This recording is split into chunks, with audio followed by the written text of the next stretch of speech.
Veľmi dobre.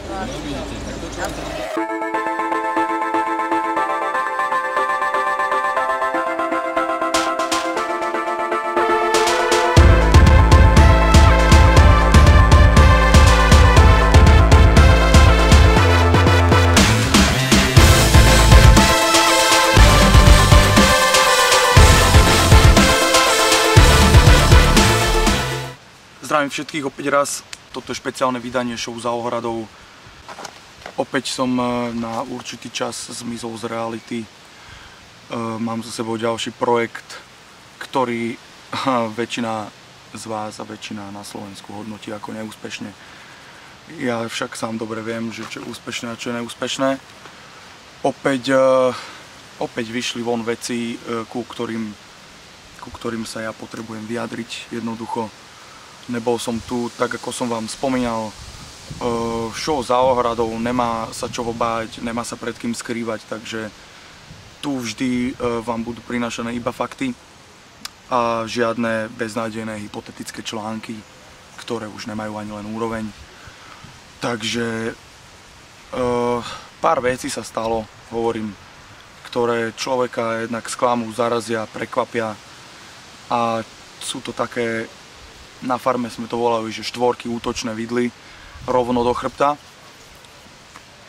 Jednoducho pár ľudí na Slovensku žije pravdepodobne iba bez chrbtovej kosti, keď môžu dať von také vyjadrenia, aké dajú, takže toto je moje oficiálne vyjadrenie. Účastnil som sa ďalšej reality show Pláž 33. Celkom akože by som povedal, že pozitívny projektík, super robotka, celkom fajn ľudia, za barom, na pláži, akože naozaj, že dalo sa to, dá sa povedať. Jednoducho zo show som bol druhý týždeň vylúčený na základe porušenia pravidel. O tomto je všade tade veľké halo, že teda akých pravidel a za akých podmienok, ktoré som pravdepodobne nesplnil, respektíve porušil, som bol zo súťaže okamžite vylúčený. Takže tieto veci vieme len ja, vie ich pár ľudí na 100%, to sú čisté fakty. Pravidlá, aby som vám povedal na rovinu, som porušil, som si toho vedomý, ale je za tým taký proste taká opona, ktorú by som rád akože trošičku odhalil von. Jednoducho médiá spomínali, že ja som si prepašoval do domu, v ktorom sme bývali, telefón. Táto informácia je zavadzajúca, úplne klamlivá, rád by som ju vyvrátil. Telefóny nám boli odobraté na začiatku súťaže, tak ako to je podľa pravidel. Telefónovať sme nemohli. Keď nám ich na začiatku súťaže odobrali, tak ich niekde zobrali, tým pádom sme k ním nemali už prístup. Čiže ťažko, aby som tam prepašoval nejaký telefón alebo niečo, nejaké komunikačné zariadenie. Videl som niekde, že aj dokonca notebook s internetom som tam mal a chodil som si na sociálne siete. Toto je dosť ťažko možné, keďže ste neustále pod kamerami, ktoré tam proste jednoducho stále sú s vami. Neustále máte na sebe mikrofónik, ktorý vie presne, že čo hovoríte, takže je to ťažké. Čiže vráťme sa k tomu, telefón som tam žiadny samozrejme nemal, ani iné komunikačné zariadenia. Stala sa taká vecička po sobotnejšej liveke, ako ste už mohli vidieť v televízii, som telefonoval, nie zo svojho telefónu samozrejme, prišiel za mnou fanúšik, ktorý tam chodil za mnou asi hodinu s tým, že mi ponúkal rôzne druhy alkoholu, aj keď som mu ako prvýkrát povedal, že prvýkrát, jak došiel, že jednoducho máme zakázané piť, pretože to bolo nariadenie aj od manažera Jakuba, že sme to trochu prehnali, takže to tam nepatrí a že to máme zakázané, tak som toto rešpektoval. Jednoducho tento týpek za mnou chodil asi 3/4 hodinu, v kúse mi ponúkal niečo na pitie. Po hodinke došiel s telefónom v ruke, že má na dráte svoju maminu alebo babičku, alebo neviem koho ešte, že kto je môj obrovský fanúšik a že jednoducho nemôže odísť bez toho, aby som ju aspoň nepozdravil. Tak v rámci akože teda spolupatričnosti s fanúšikmi som sa rozhodol zobrať tento telefón a povedal som tej pani teda, že ju pozdravujem a že nech drží palce. Čiže toto bol celý problém. Ja si uvedomujem, že kvázi porušenie pravidel to bolo, keďže som telefonoval, ale informácie ešte raz, že ja som mal telefón prepašovaný a že to bol môj telefón. Tie sú absolútne nepravdivé, to sú vymysly. Ďalšia vecička, ktorá sa objavila momentálne na internete, je, že za môjim vyhadzovom z pláže 33 stoja aj nejaké zakázané látky. Taktiež by som chcel povedať, na internete je to napísané hypoteticky. Všetci dobre vedia, prečo to píšu hypoteticky, aby sa to nedalo právne napadnúť, keďže môj prvý nápad bol hneď ísť na oddelenie infekčných chorôb a oddelenie testu krvi a moče a DNA, kde by som si nechal zobrať teda moč. A všetkým krásne, úplne bez problémov ukázal, že tie látky vo mne jednoducho nejsú, tým pádom som žiadne ani použiť nemohol. Čiže je to ďalší blúd, ďalší nafúknutý balónik, ktorý potreboval byť vypustený von, aby boli zakryté trošku iné veci. Obrovský výmysel, hovorím, že ja už teraz nejdem kritizovať alebo nadávať alebo urážať jednotlivé portály, jednotlivé články, jednotlivých autorov týchto článkov. Nebudem sa tu ja ponižovať ešte. Predsa ja som v pohodičke kľudný, na nejakej dobrej reputácii mi to určite nedáva, preto ma to trochu mrzí, že jednoducho môže to zamrzeť aj mojich fanúšikov. Koľkokrát sa stáva, že dojdú rodiny s deťmi, jednoducho deti sa chcú odfotiť, jednoducho rodičia, maminy, tatinovia mi hovoria, že malý, že vo mne vidí sa ako idol jedno s druhým.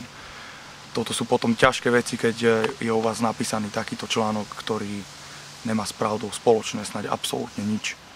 Takže ďalšia bublinka, pozdravujem, teda hovorím, internetové portály, ktoré píšu hypotetické články.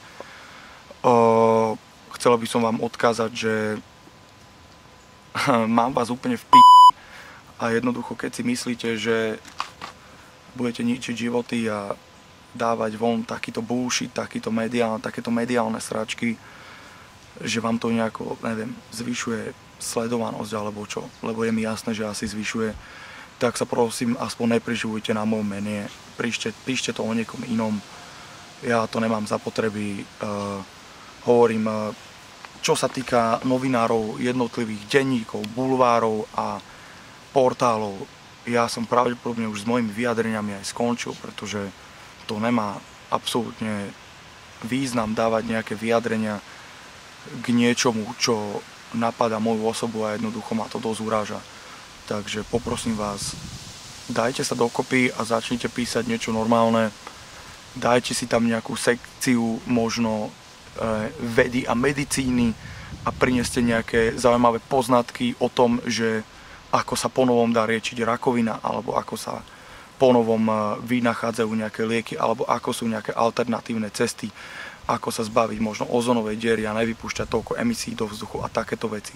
Možno toto by ľudí zaujímalo aj viacej, jak kto sa ráno vyprdí na hajzli a kto bol a z akého dôvodu vylúčený z nejakej show a podobné sračky. Jednoducho si myslím, že už to je trochu prehnané. Toto by sme mali, hej, jednoducho hovorím, vyjadrujem sa tu ku konkrétnemu článku, na ktorom není pravda naozaj ani jedno jediné slovo.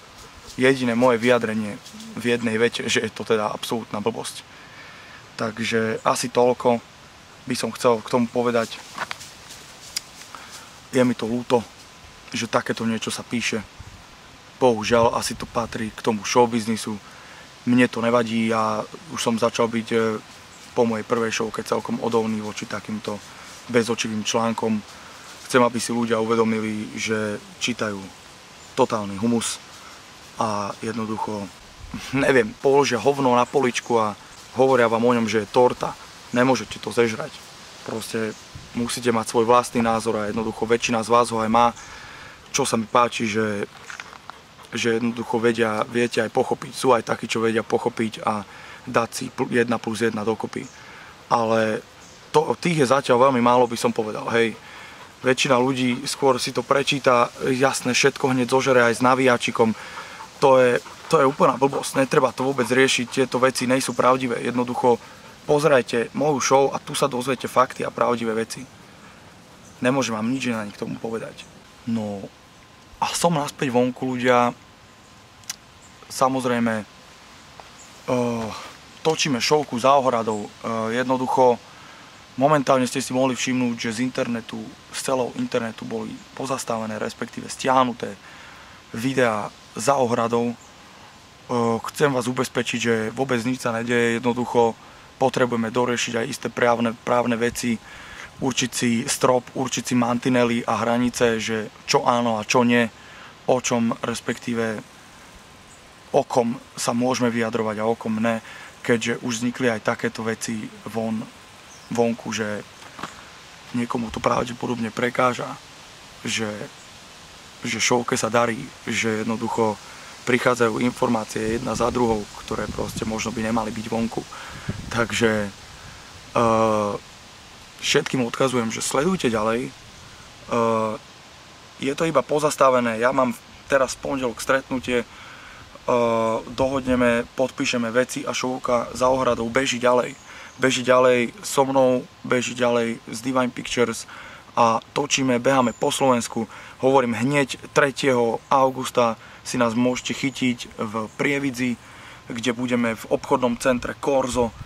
Ja, Lucia, tam budeme mať stánoček, budeme rozdávať nejaké tie autogramiky, radi sa s vami odfotíme, radi s vami pokecáme.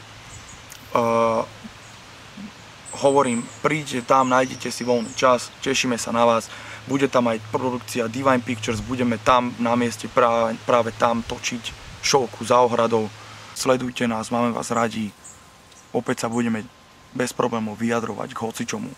Jednoducho, ďalšia showka je rozbehnutá, ďalší ľudia z nej vypadnutí, je sa tešiť, je sa na čo tešiť, prídu noví ľudia, budú noví hostia, budú rozoberané celkom exkluzívne, zaujímavé témičky, ktoré vás možno potešia. Takže hovorím, zostaňte nám verní a tým pádom zostávate verní faktom a čistej pravde. Nie žiadnym hypotézám a týmto beznádejným článkom, čo vychádzajú na internete alebo v našom slovenskom bulvári. Čiže asi toľko. Držte palce a ja vám ešte prajem pekné leto. Čaute. Normálny, obyčajný človek milión, Jozef Mak. Náhododíku, venči Slovenca, žiadne maniere, kdeže.